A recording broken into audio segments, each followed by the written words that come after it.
ડભોઈમાં ડભોઈ નગરપાલિકા દ્વારા APMC ground ખાતે સ્વદેશી મેળાનો ભવ્ય શુભારંભ કરવામાં આવ્યો છે।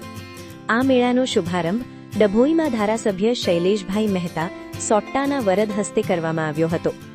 મેળામાં સ્થાનિક કારીગરો અને મહિલા સખી મંડળો દ્વારા તૈયાર કરાયેલી વિવિધ સ્વદેશી ચીજવસ્તુઓ મુખ્ય આકર્ષણ બની રહી છે।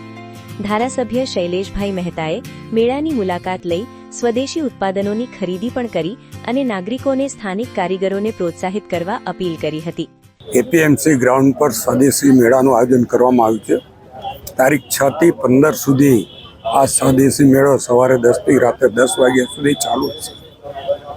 આની પાછળ સરકાર દ્વારા આત્મનિર્ભર ભારત અને વોકલ ફોર લોકલ જે આપણા વડાપ્રધાનશ્રીએ કીધું છે કે લોકલ લોકોને પ્રોત્સાહન આપો, લોકલ બનાવટોનો વધારેમાં વધારે ઉપયોગ કરો, સ્થાનિક કારીગરોની જે વસ્તુઓ છે એને ખરીદવી, આ જે બાબતો છે એને ધ્યાનમાં રાખીને આ સ્વદેશી મેળાનું અહીંયા આયોજન કરવામાં આવ્યું છે। અને અહીંયા સખી મંડળની બહેનો દ્વારા સ્વદેશીના આશ્રમ દ્વારા પણ અહીંયા આગળ સ્વદેશી નેચરોપેથી ટ્રીટમેન્ટનો પણ સ્ટોલ રાખવામાં આવ્યો છે। અને જૂતાથી માંડીને હેર ટ્રીટમેન્ટ અને બ્યુટી પાર્લર સુધીની વસ્તુઓ મળે એ પણ સ્વદેશી હાથે બનાવેલી લોકલ કારીગરો મારફત એ માટેના સ્ટોલ અહીંયા કરવામાં આવ્યા છે।